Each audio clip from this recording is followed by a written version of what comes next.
Добре дошли на този канал, на който освен всичко останало говорим и за светителци, и за свещеното писание. И от време на време намираме паралели между това, което казва писанието, и нашият сегашен живот. Днес бих искал да ви разкажа нещо от житието на свети Теофил, изповедник, който се чества на 10 октомври.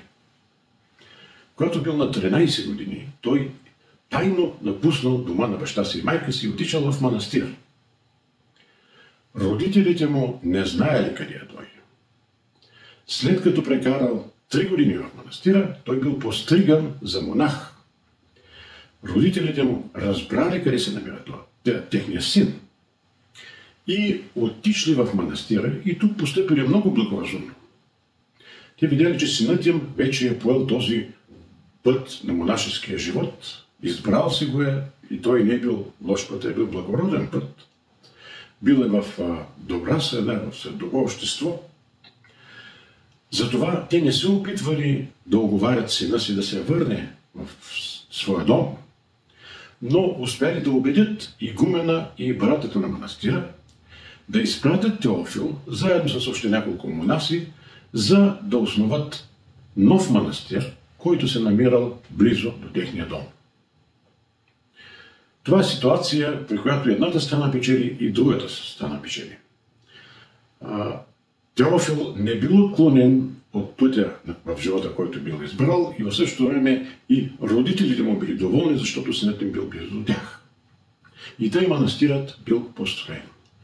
Но тогава времената са били тежки, особено за монасите. В църквата имало сериозен конфликт между иконоборци и иконопочитатели. Иконоборците твърдяли, че наличието на икони и на изображения изобщо в църквата създава условия за идолопоклонство, докато иконопочитателите пък смятали, че няма нищо лошо в това да се почитат иконите, тъй като почитта към образа се пренася върху първообраза.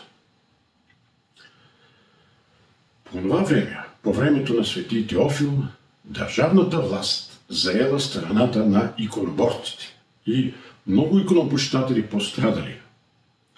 Бивали арестувани, пращани по затвори, измъчвани, лишавани от свобода, лишавани от собственост и така нататък. Теофил бил арестуван, бил бит, бил разкарван из града, сякаш е престъпник. В един момент го предали на един офицер на име Ипатий. Ипатий разговарял с Теофил. И по въпроса за иконите, Теофил представил пред Ипатий 3 аргумента. Първият аргумент бил от Стария завет. Там, където се разказва, че по времето на Моисей богоизбраният народ бил в пустинята и бил нападнат от змии, отровни змии.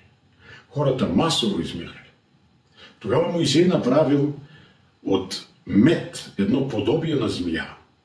Качил го на една върлина и всеки, който погледнал към това изображение, оставал жив. Следователно, може да има изображения, които са не само полезни, но и спасителни. Вторият аргумент, който Теофил изтъквал, се озовал пак на Стария завет. Върху ковчега на завета, там където са пазили 10 Божии заповеди, били направени от злато 2 херовима. Тези херовими били направени не по човешко хрумване, а по свръхестествено откровение, по свръхестествено указание. Следователно, Бог не е против на най-святото място, там където той е почитан, да присъстват изображения от духовния свят. Третия аргумент, който Теофил изтъквал, не е от свещеното писание, но е отбелязан от най-ранни църковни историци.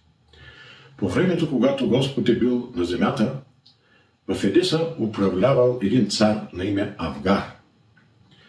Авгар се разболял от нелечима болест, но чул, че в Юдея има лечител, който лекува всякакви болести само с дума.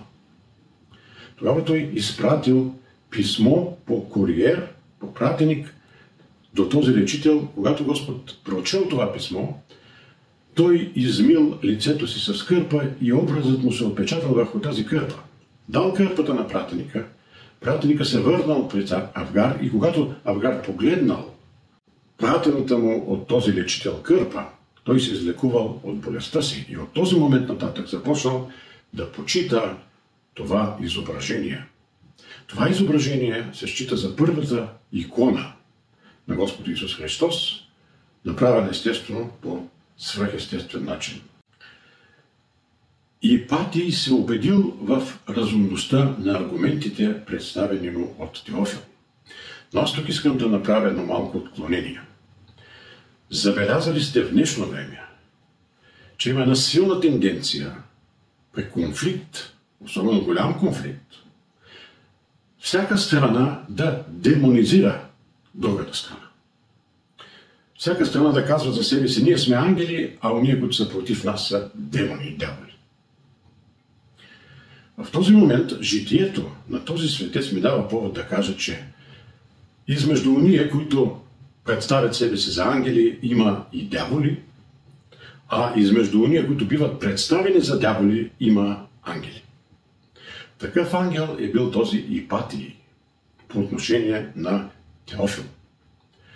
Виждайки разумността на неговите аргументи, виждайки откровеността и неговата убеденост, той издействал Теофил да бъде освободен и да се върне в своя манастир. И така Теофил се върнал в манастира си, но не след дълго починал.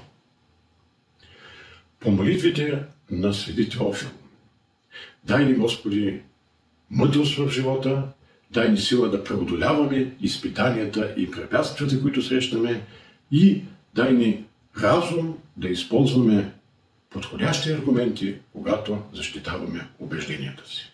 Амин.